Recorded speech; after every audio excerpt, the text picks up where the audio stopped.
Když jsem byl malým klukem, nikdy jsem nevěděl, že k tomu vůbec dojde. Zdálo se, že všichni se zahodí a brzy cítím jen lítost.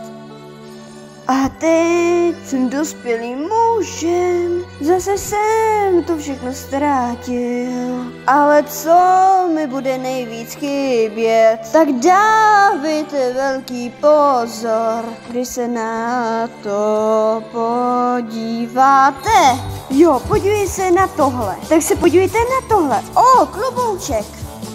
Tyto nesmysly většinou nic neznamenají.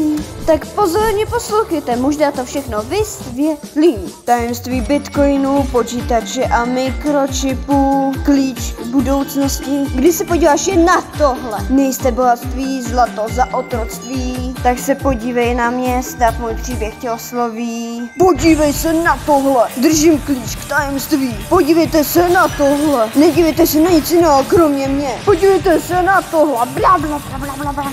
To byla teda kravina. Blice paní, to jsou prdeli.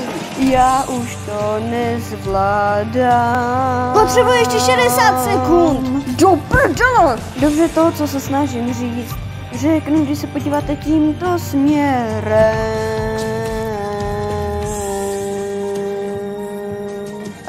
No víte, je to stejně jako Fizeroli musí vždycky říct pulsa lasagna, contorno limoncello, fortepiano, buongiorno ad avongole, Luigi, Firenze, Pochettini, Cingale.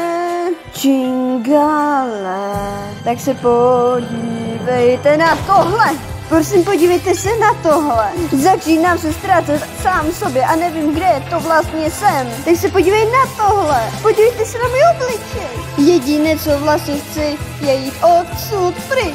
Tahle malá píseň přivádí mě k šílenství. Mým zpěvem sdílením s tímhle koncem sdílení. Protože tento lesk je nemožný. Tak si naserte. Pa, pa.